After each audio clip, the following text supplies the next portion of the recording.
नमस्कार दोस्तों, हमारे संजीत फनी किंग चैनल में आपका स्वागत है। मैं आज एक बहुत ही मजेदार कहानी सुनाने जा रहा हूं। अगर आपको कहानी अच्छी लगी हो तो चैनल को सब्सक्राइब करें और बेल आइकन को दबाना ना भूलें। धन्यवाद। रूपापुर गांव में मंगलू नाम का एक धोबी रहा करता था। स्वभाव से वह काफी सीधा साधा था और इसी का लोग फायदा उठाकर अक्सर उसे बेवकूफ बनाते रहते थे। उसके पास 3 गधे थे जिनका नाम उसने वीरू, धन्नो और टुन्नू रखा था। टुन्नू बड़ा ही शरारती गधा था। वह अक्सर मंगलू धोबी को परेशान किया करता था। एक दिन, काहो मंगलू भैया, इतनी ठंड में सवेरे सवेरे बेचारे इन मासूमों को लेकर कहाँ चल दिए? अरे क्या कहूँ रामदीन भाई, मैं कहाँ जाऊंगा। आज तक तो रूपापुर से बाहर नहीं गया हूँ। वही मियाँ की दौड़ मस्जिद तक, नदी किनारे जा रहा हूँ। आज बहुत कपड़े हैं धोने के लिए। वो तो सब ठीक है मंगलू भाई, लेकिन ये बताओ, अपने तो 4-4 कपड़े और स्वेटर पहने हुए हो, लेकिन इन बेचारे गधों का क्या दोष है? इन्हें तुम इतना सवेरे ठंड में नदी किनारे क्यों ले जा रहे हो भाई? ये अगर नहीं जाएंगे तो मेरा काम कैसे होगा? उतना कपड़ा मैं कैसे धोकर लाऊंगा? परंतु हाँ, तुमने अच्छा सुझाव दिया है। मैं कल ही शीला से बोलूंगा कि इन सभी के लिए स्वेटर बुन दे, ताकि ये लोग और अच्छे से काम कर सकें। अरे मालिक, ये आपको बेवकूफ बना रहा है। हम गधों को ठंड नहीं लगती, आपको गधा बना रहा है मालिक। अरे टुन्नू, तू भी क्या गधे जैसी बातें कर रहा है? अपने आप को बेवकूफ साबित कर रहा है। बोल कि गधा नहीं, मालिक आपको उल्लू बना रहा है। सही जा रहे हो दोस्त, बिल्कुल सही जा रहे हो। एक गधा दूसरे गधे को गधा बना रहा है। अरे वीरू, तुम भी तो अपने आप को गधा ही साबित करने पर तुले हो। गधे जैसी बात करने की जगह उल्लू जैसी बात कर रहे हो। इस तरह तीनों गधे वीरू, धन्नो और टुन्नू आपस में बात करते हुए नदी किनारे पहुंच जाते हैं। मंगलू उनके पीठ पर से कपड़े उतारकर एक एक कर धोने लगता है। साधु बहुत देर तक देखता है कि मंगलू तन मन से इतनी ठंडी में मेहनत कर रहा है। उसका काम और लगन देख साधु प्रसन्न हो जाता है। इतनी सुबह सुबह जब लोग इस ठंड में घर में कंबलों में दुबके पड़े हैं, तुम यहाँ नदी किनारे पानी में कपड़े धो रहे हो। क्या तुम्हें ठंड नहीं लगती? लगती है ना महाराज, ठंड तो हमें भी लगती है, लेकिन क्या करें, इतने कपड़े हैं कि धोते धोते 12 बज जाएंगे। इसलिए सुबह ही कपड़े धोने निकल लिए। तुम्हारी अपने काम के प्रति मेहनत और लगन देखकर मैं बहुत प्रसन्न हुआ। तुम कोई भी एक वरदान मांगो, तुम्हारी वो इच्छा मैं पूरी करूंगा। महाराज, मुझे लोग कहते हैं कि मैं बेवकूफ हूँ। अगर मैं आपसे वर मांग लिया तो मेरी पत्नी नाराज हो जाएगी, इसलिए मैं पत्नी से पूछकर ही वर मांगूंगा। ठीक है, तुम्हारा ये वरदान मुझ पर उधार रहा। तुम जब चाहो मुझे याद करके मुझसे वरदान मांग सकते हो। इतना कहकर साधु वहां से चला गया। मंगलू धोबी अपने काम में लग गया। सारे कपड़े धोने के बाद मंगलू अपने तीनों गधों के पीठ पर कपड़ा लादकर अपने घर पहुंच जाता है।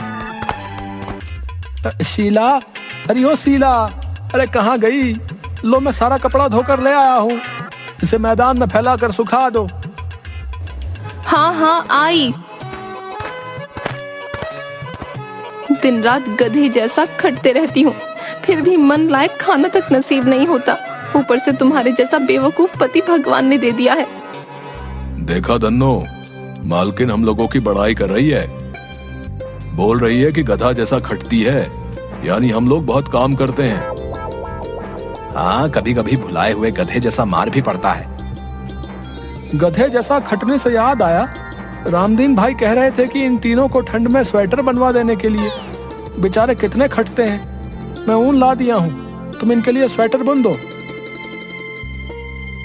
हे भगवान, मैं आपका क्या बिगाड़ी थी जो इतना बेवकूफ पति मुझे ही दे दिए। आज तक किसी गधे को तुमने स्वेटर पहने देखा है?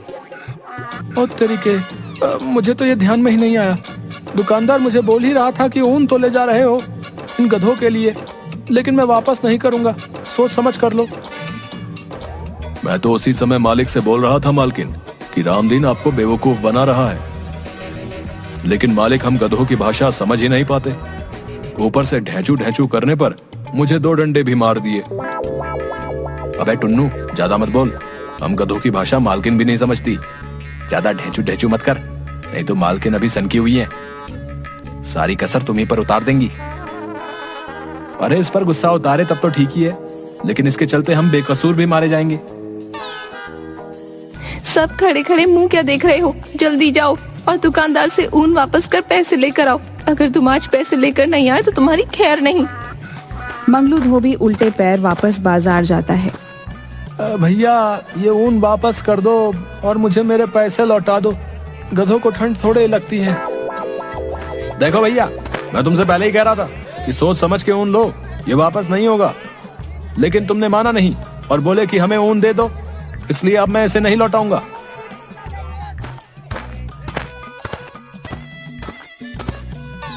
मंगलू धोबी ऊन लेकर वापस घर पहुंचता है। उसके हाथ में ऊन देखकर शीला का गुस्सा 7वें आसमान पर पहुंचता है। वह मंगलू धोबी को खूब खरी खोटी सुनाती है। अरे क्या हुआ शीला, क्यों बेचारे मंगलू को भला बुरा कह रही हो? ये इतना बुद्धू है कि कोई भी इसे बेवकूफ बना देता है। रामदीन भैया के कहने पर गधों के लिए इतना सारा ऊन ले आया और स्वेटर बुनने को बोल रहा है। वैसे 4 गधों के लिए ऊन थोड़ा कम है। पर हमारे पास तो 3 ही गधे हैं। अच्छा, गांव के सभी लोग इसको गधा बनाते हैं और तू अभी भी इसे आदमी ही मान रही है। ठीक है, चलता हूँ।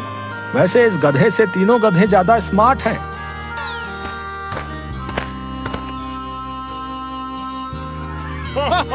मुखिया जी के साथ सभी आदमी मंगलू धोबी के बेवकूफी पर हंसते हुए चले जाते हैं।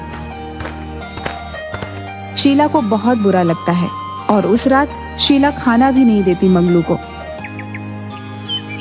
दूसरे दिन सुबह उठते ही मंगलू धोबी फिर से गधों को लेकर नदी के घाट के लिए निकल जाता है।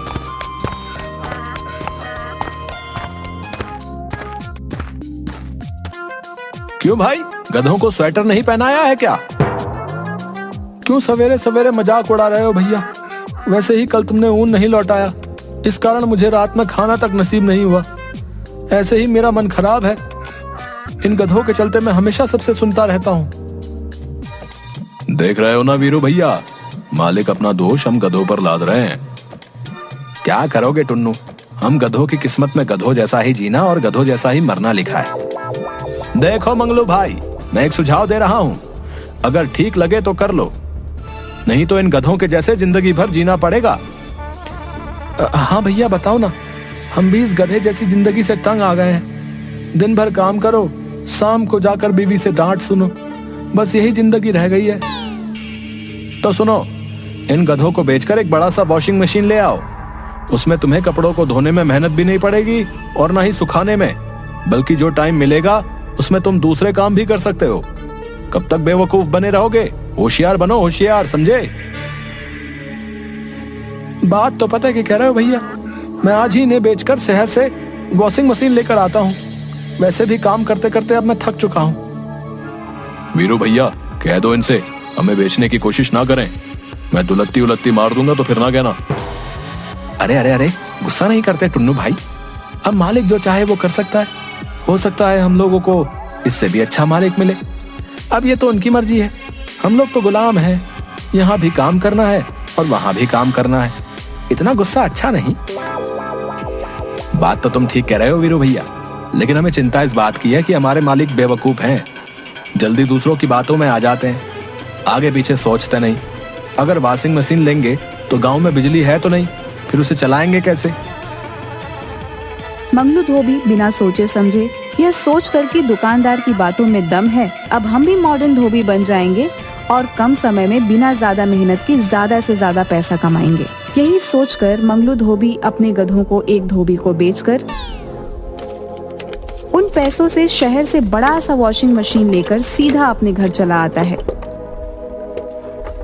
घर पहुंचते ही उस बड़े सी वॉशिंग मशीन को देखने के लिए पूरा गांव मंगलू धोबी के घर पर उमड़ पड़ता है। मंगलू धोबी अपने बेटे बबलू को पैसे देकर हलवाई की दुकान से लड्डू मंगवाता है और सारे गांव वालों को बांटता है। अरे वाह मंगलू, तुमने तो कमाल कर दिया भाई। हमारे गांव में पहली वॉशिंग मशीन है जिसे तुम खुद खरीद कर लाए हो। अब हम लोग भी शान से कहेंगे कि हमारी धोबी हमें मशीन में कपड़े धोकर और सुखा कर देता है। मंगलू धोबी ने हमारे गांव का नाम रोशन कर दिया। अगल बगल 200 गांव में किसी के पास वॉशिंग मशीन नहीं है। ये हमारे गांव की उपलब्धि है, उपलब्धि। अतः हम सब मुखिया जी से आग्रह करते हैं कि मंगलू धोबी को एक शॉल गिफ्ट कर उसे सम्मानित किया जाए। मुखिया जी दुकानदार से एक शॉल मंगवाकर मंगलू धोबी को सम्मानित भी करते हैं। मंगलू धोबी सहित उसके परिवार का सीना चौड़ा हो गया था, क्योंकि आज पूरा गांव उसकी जय जयकार कर रहा था। मंगलू धोबी एक लंबा चौड़ा भाषण दे डालता है। आदरणीय मुखिया जी, गांव के सम्मानित लोग और हमारे गांव के साथियों, जैसा कि आप लोग जानते हैं कि जीवन भर मुझे बेवकूफ धोबी के नाम से नवाजा गया, लेकिन आज वही लोग मुखिया जी सहित हमारी सोच को सलाम करते हुए हमारी जय जयकार कर रहे हैं। अंत में मैं गांव वासियों से यही कहना चाहूंगा कि कोशिश करते रहने से हमारे जैसे बुद्धू बेवकूफ आदमी भी अपनी सोच की बदौलत गांव की शान बन सकते हैं।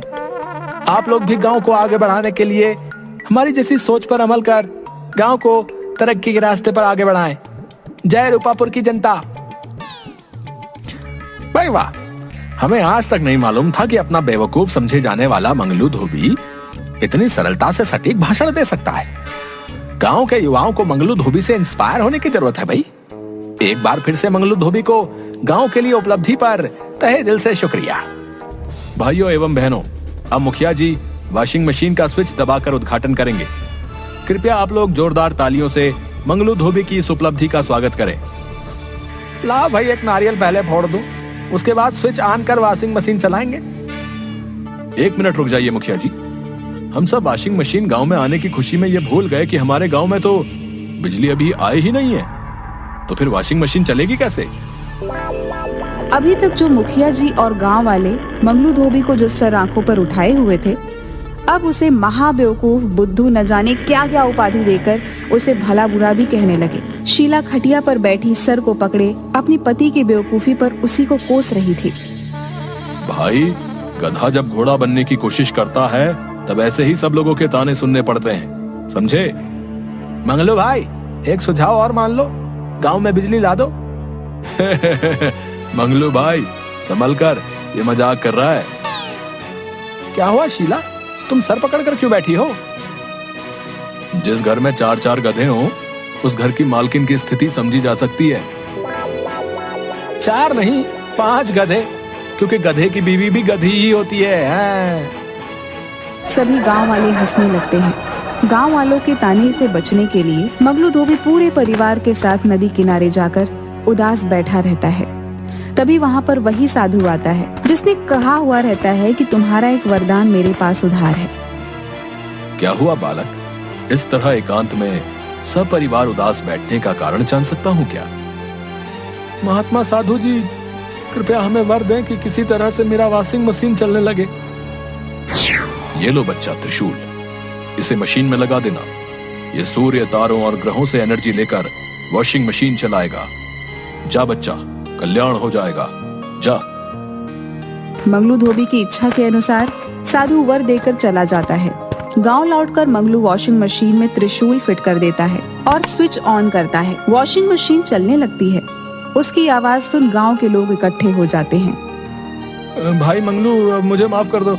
तुमने वॉशिंग मशीन चलाकर सचमुच साबित कर दिया कि गधे तो हम मजाक उड़ाने वाले रह गए। तुम तो घोड़ापन हमसे कहीं आगे निकल गए भैया। मंगलू, हम आज सचमुच शर्मिंदा हैं। तुम हम लोगों से कहीं अधिक होशियार हो। आज मंगलू और उसके परिवार ने साबित कर दिया कि ये हमारे गांव के रत्न हैं, रत्न। मैं तो यूं ही नेता हूँ। गांव के असली नेतृत्व करने वाला नेता तो हमारा मंगलू है। मंगलू धोबी का अब गांव में रौब हो जाता है। वो जहाँ जाता है सेलिब्रिटी की तरह उसका स्वागत होता है। अगल बगल के गांव में उसकी स्पीच सुनने के लिए हजारों की भीड़ लग जाती है। अब गांव के साथ साथ नजदीक गांव के कई रईस परिवार उसके ग्राहक हो जाते हैं और मशीन से धुला कपड़ा पहनने में शान महसूस करने लगते हैं। धीरे धीरे मंगलू धोबी अमीर हो जाता है। दूसरे गांव के शातिर चोर खिरजू और बिरजू एक दिन मंगलू की वॉशिंग मशीन चोरी कर लेते हैं। दूसरे दिन गांव में हाहाकार मच जाता है। गांव की शान वॉशिंग मशीन की चोरी हो गई थी। कुछ महीनों में फिर से मंगलू के परिवार की स्थिति पहले जैसी हो जाती है। खिरजू, हमने मशीन तो चोरी कर ली, पर ये चलेगा कैसे? साला हम लोग 3 महीने से इसे चलाने की कोशिश कर रहे हैं। त्रिशूल को लगता है घुमाना पड़ेगा। रुको, आज मशीन हम चला कर रहेंगे। जैसे ही त्रिशूल खिरजू घुमाता है, वॉशिंग मशीन का ढक्कन ओपन हो जाता है और खिरजू एवं बिरजू दोनों को अंदर खींच लेता है और उन्हें गोल गोल घुमाना शुरू कर देता है। अरे बाप रे, अरे कोई बचाओ हमें, अरे उल्टी हो रही है, अरे चक्कर आ रहा है, अरे कोई तो रोको इस मशीन को। अब हम चोरी कभी नहीं करेंगे, बचाओ। खिरजू तू मुझे दुलत्ती क्यों मार रहा है? अरे मैं क्यों मारूंगा? अरे हमें तो उत्तर दक्षिण पूरब पश्चिम सब एक लग रहा भैया। अरे बस करो मशीन देवता, अरे मैं तुम्हें मंगलू धोबी के यहाँ खुद लेकर जाकर रख दूंगा। अबे बिरजू तू भी कुछ बोलेगा या सिर्फ मैं ही माफी मांगता रहूं?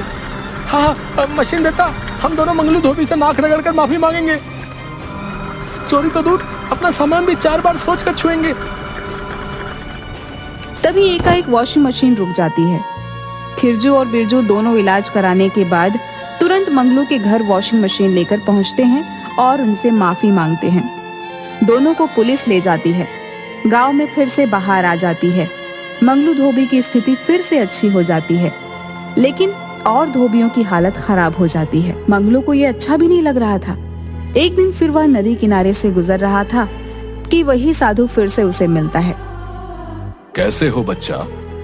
आपकी कृपा से सब अच्छा चल रहा है बाबा, लेकिन अगर हमारी तरह सबका अच्छा होता तो बहुत अच्छा होता। तुम कहना क्या चाहते हो?